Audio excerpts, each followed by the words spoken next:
you're drug testing these athletes, but you're not drug testing your staff. It's different to me if you're drug testing everyone. Why are we holding children to higher standards than adults? Because I guarantee you, these same people that are deciding to drug test these kids, if you told them, okay, that's fine, but we're going to drug test you too, they will all of a sudden say, hold on now. I don't know about that. We don't need to go down that road. Why the hell are we holding kids to higher standards than we're holding adults to? It's pretty okay. The school wants to impose drug testing athletes. And now, I don't know all the high school stuff in Indianapolis, if other schools do this, or why not, but for my school, it really pisses me off that they're thinking about doing this, and I just don't think that there's a genuine good reason why. I think it's completely selfish, and I hate when people hide behind things that say it's for the kids, and it's not for the kids. Now, your initial thoughts when you hear about them doing that at both of our, we're alumnus, both of our schools, what do you think? Because that's close to home. It's not just, program X somewhere drug testing high school athletes. This is our home. I think that they should not do that unless it's been an ongoing problem. I stick with what I said before. If there was a bunch of kids, so someone's acting erratically, right. If there's been numerous kids that have been suspended for some games or suspended from school, whatever it is, for smoking marijuana, then I can see them wanting to impose that, hoping to nip it in the bud. But when you have a group of kids that haven't been in trouble for that, it's almost like you're taking away the trust issue there. Here's the thing. This is why it pisses me off so much it really pisses me off in college, okay? It pisses me off more so in high school for any institution to do this, because what you're doing is those places, those high schools that drug test these student athletes, if you want to call them student athletes, I'm fine with you saying that in high school. In college, they are not student athletes. They are pro players. You're drug testing these athletes, but you're not drug testing your staff. It's different to me if you're drug testing everyone.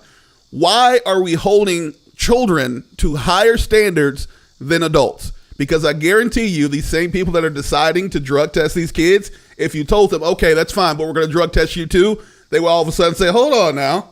I don't know about that. We don't need to go down that road. Why the hell are we holding kids to higher standards than we're holding adults to? And what are you hoping to accomplish from that? It's just absolutely ridiculous to me. I mean, if these kids are smoking weed, and that you hear and understand there's been some tragic things that happen there over time, recently and previously, this ain't gonna stop it. I mean, find a better way if you really care about the kids to do it. Because the talk has been one failed drug test, you miss half the season. That's a stricter penalty than they have in the NFL. Yeah. Grown damn men can make mistakes and have less of a penance paid than children. Chauncey Rivers failed 3 drug tests at Georgia before he was kicked off the team. And it's not going to make them not want to do drugs. You know, the first thing those kids that actually smoke weed are going to want to do once they hear about the drug test, the first thing they're going to do is the first thought in their head going to be, damn, I got to stop smoking. Or is it going to be, I'm going to find a way to beat the test. Yeah, they don't want to get caught. I'm going to find a way to beat the test. Plain and simple. I mean, there's a bigger problem that we can't fix than them smoking weed. And while I don't want my kids to smoke weed, I don't want anybody to do anything that's illegal, there's got to be a better way. This is just throwing the kids under the bus. And then what's going to happen is when a top recruit, you wonder why he's not there, and the reason's going to have to get out. And kids going to lose scholarships. Family's going to be damaged because his name is getting thrown under the bus. Her name is getting thrown under the bus. And you know what they like to do here in this city. Warren Central is always in the headlines, Warren Central football. If they can find anything negative to attach to you as a Warrior, former, past, present, whatever, it's going to be in that headline. And then alumni like you and me, we're answering questions as to, man, why are all your players drug addicts?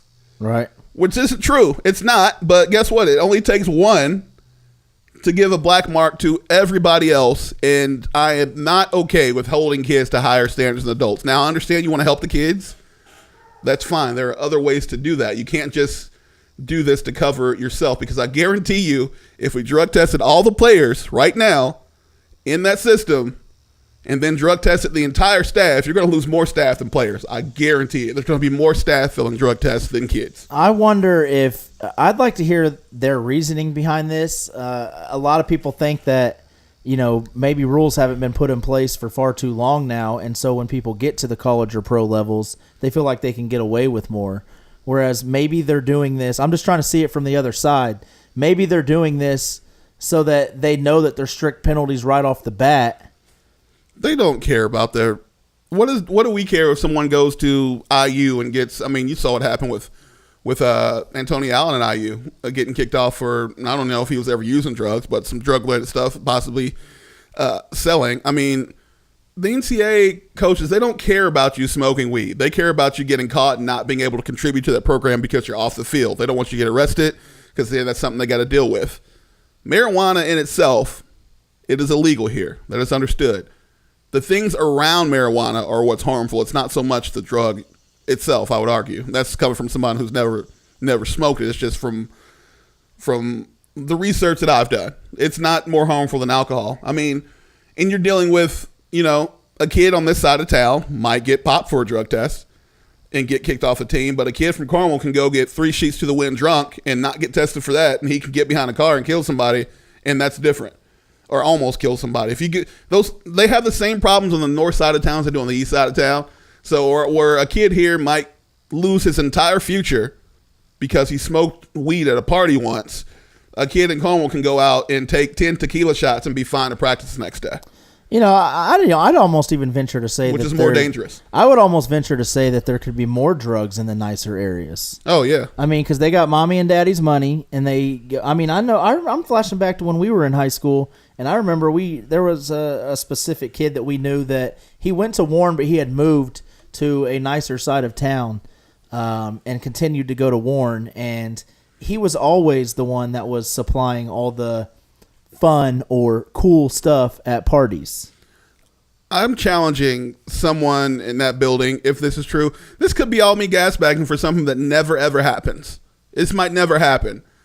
But if you're someone in that building with power to change something, look, if you got to drug test them, you got to drug test them, but drug test everybody. Someone in that staff stand up and say, yeah, okay, they're going to take drug tests. I am too. I'm going to take one too and see how that goes, because you're supposed to be the role models, correct? I think that would build trust between players and coaches as well. Absolutely. Now it's just like, it's the same thing these kids have heard their whole life. The adults not taking responsibility for anything, and everything's your fault. You're the problem. They've got enough of that in their life with dads that are running out on them, moms that aren't doing what they're supposed to do. You're the problem. It's your fault. No. For the first time in their lives, for some of these guys, have some adults step up and take some responsibility and be accountable and say, you're going to drug test them, you're going to drug test me too. It's okay, it's okay, it's okay, it's okay, it's okay, it's okay. You can run and tell my city I'm on, I'm on, I'm on, I'm on, I'm on, I'm on. You can run and tell my city it's on.